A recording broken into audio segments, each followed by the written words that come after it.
Hi there, fellow greasy people. I'm Chuck. This is Up Chuck Chops. Thanks for joining me. I got some parts in. I made a couple decisions. I just uploaded a short asking for advice on what I should do next. I should do something. I mean, just build it's the short answer, but the process of things, what should be next, what's the best thing. Anyhow, the next thing we're gonna do is we're gonna look at the carbs I bought and see if they're gonna fit the boots. Let's get to looking. I could not justify buying them from Speedmoto Co. for the price they wanted for the kit, so I bought some Nibbis. I've seen a lot of guys have good reviews on using them. I have some fuel tees that came in. I have additional jets in case I have to figure that out. I also snagged up some pod filters. We are gonna see if either my new or old intake boots will fit on these carbs. And we're gonna see if, in fact, my pod filters will fit and work on my new carbs. Wearing gloves mostly protect the parts from my dirty hands. Let's do some unboxing and see what we got going on. Hey, if you have experience with these Nibbi carbs, let me know. What do you think of them?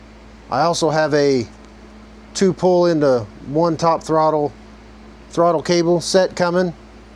I think it'll work. If it doesn't, I'm gonna have to buy a kit where I can make one.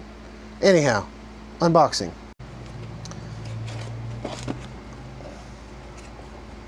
Okay.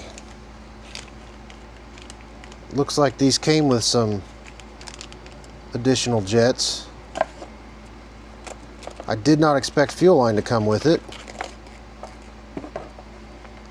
Fit and finish, I mean, it looks pretty nice.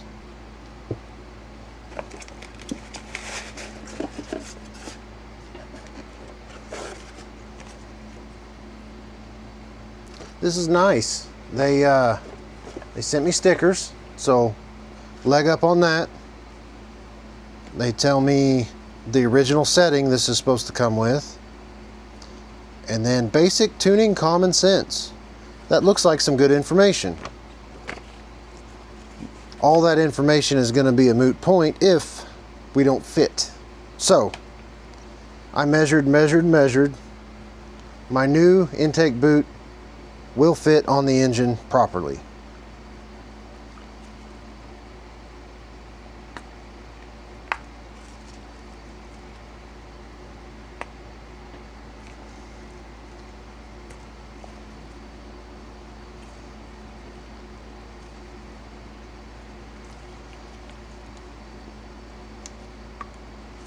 Okay, new boot fits. It is very tight.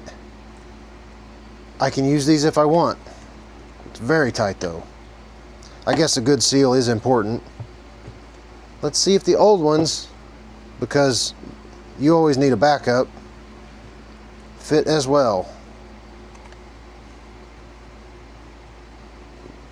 There's a little slop in there. I'm certain it will tighten down.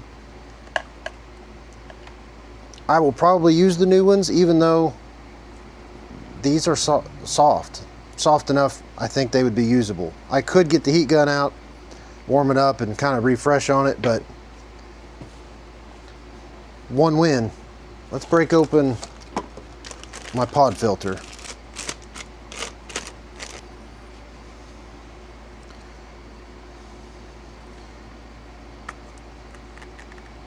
I might have to loosen that off a little bit to fully seat it.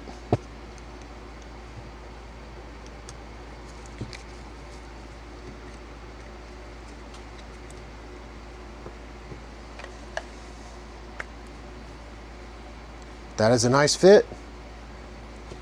The pod filters came from these guys, LSD TRP.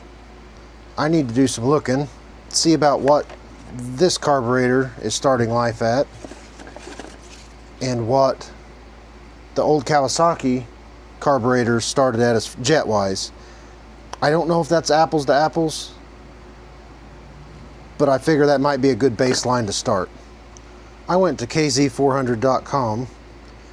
The stock jetting is a main jet's 135, pilot is 35, and the slow is 40. On this, it comes from the factory with a 120 main jet and a 32 pilot jet. So I know a small number change can make a big difference, but at least it's kind of sort of in the ballpark. Per their information on Amazon, rotate clockwise for higher idle speed, counterclockwise for lower. And this one, rotate clockwise, less air enters.